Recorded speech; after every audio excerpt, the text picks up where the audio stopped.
CHACKO. She clutched her laptop bag and waited with a dozen or so others. Job interviews were so intimidating. She dressed carefully, dark trousers, simple striped shirt, low-heeled shoes, and her laptop bag containing everything she needed. No extra handbag, all tidy and businesslike. She hoped she'd get the job. It was exactly what she would love to be doing. Her phone was on silent, but she could see it flashing. It was her mum, and she didn't want to deal with that right now, so she put it back unanswered.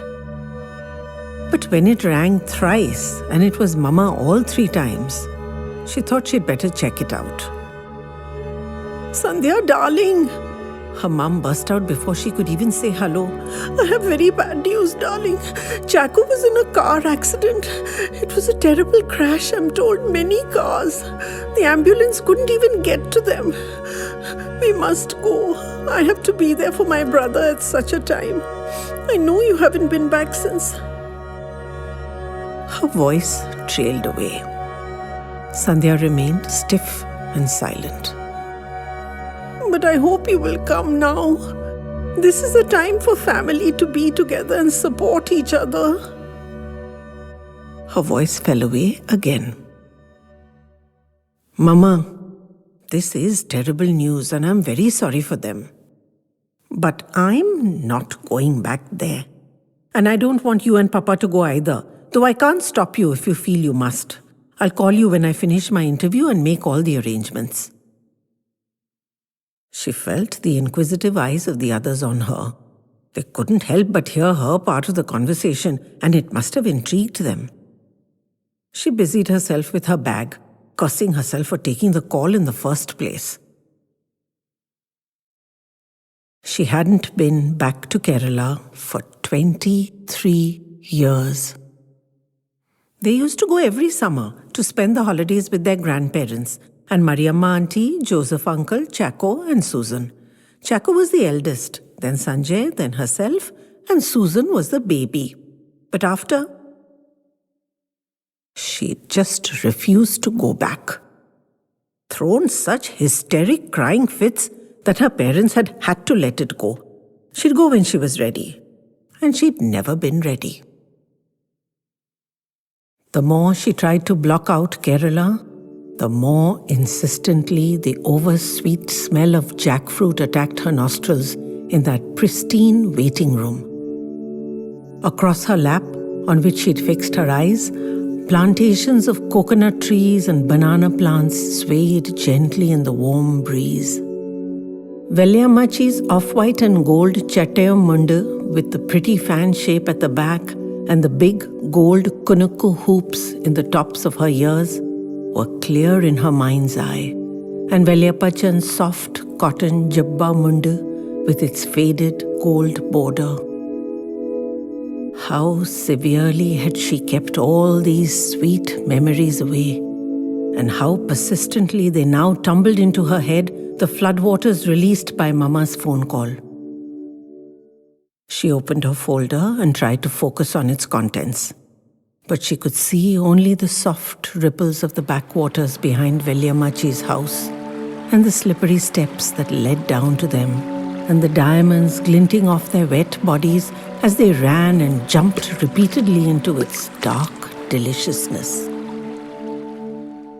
When they'd first gone, Sanjay and they'd been terribly nervous.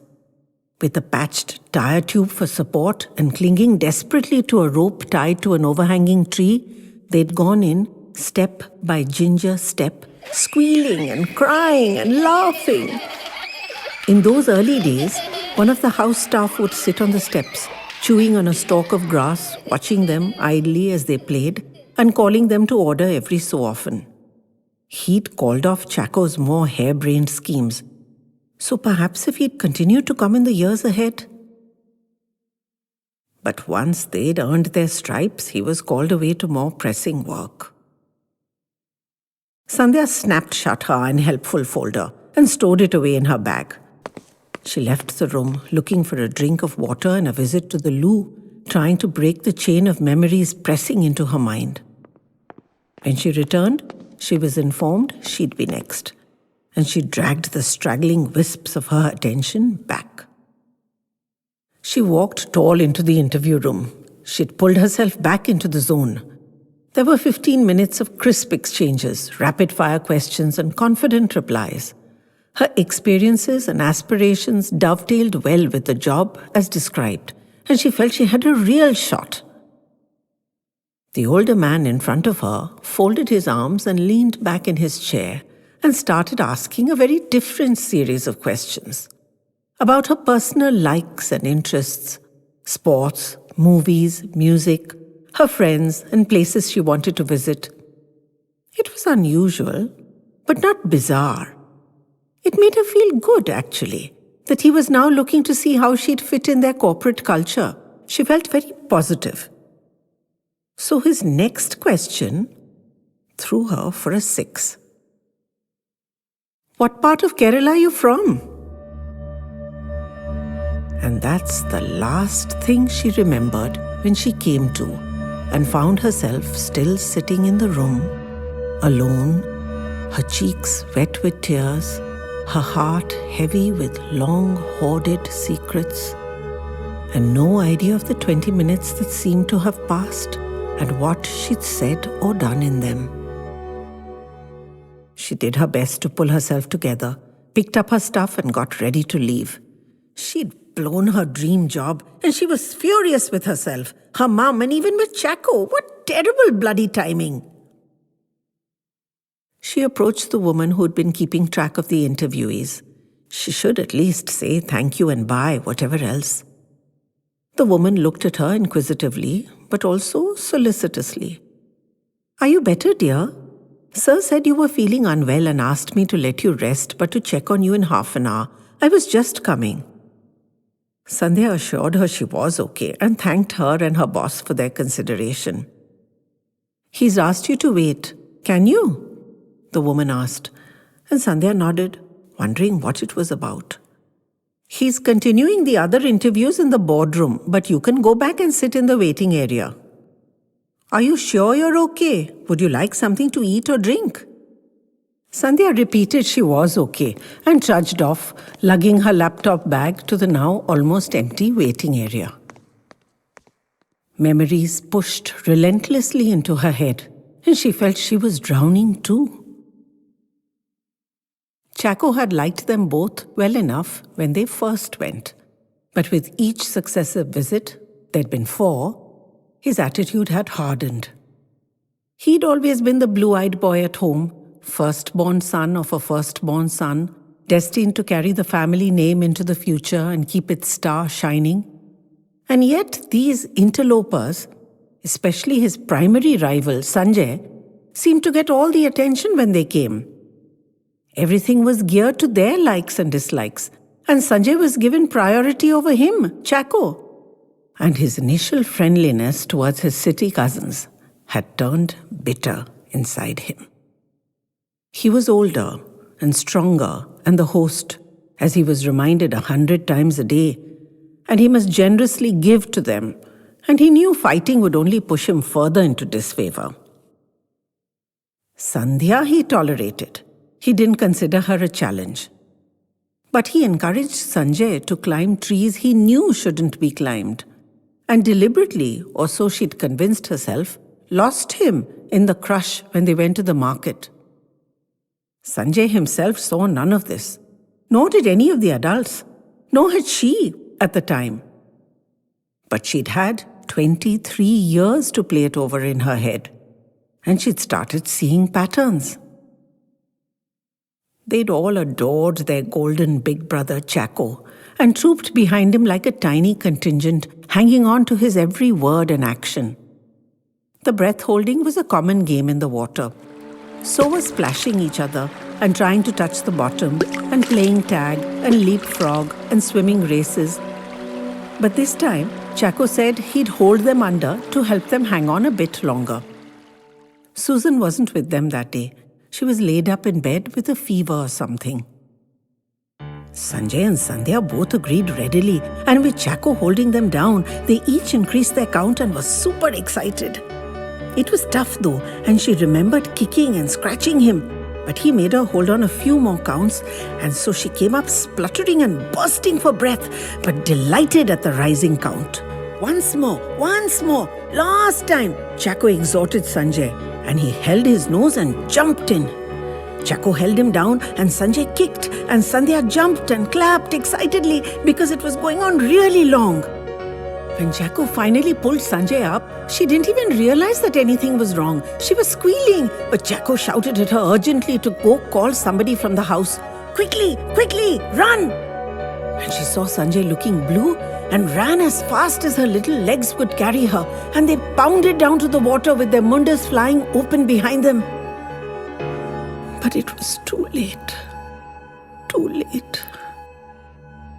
late for Sanjay. She sat there in the warm waiting room, shivering and shaking as she experienced the horror all over again. Cursing her own cluelessness, even though she'd been only 7, how was she to have known better? But she should have. The visceral hatred she'd developed for Kerala, for her grandparents' lovely old home, and for CHACKO in particular, had shrouded her mind and heart in a blackness, and she'd point blank refused to go back, going crazy every time it was even suggested, till they stopped bringing it up entirely. As she grew older, she'd put all those horrors in a box, sealed it, and refused to look at it again.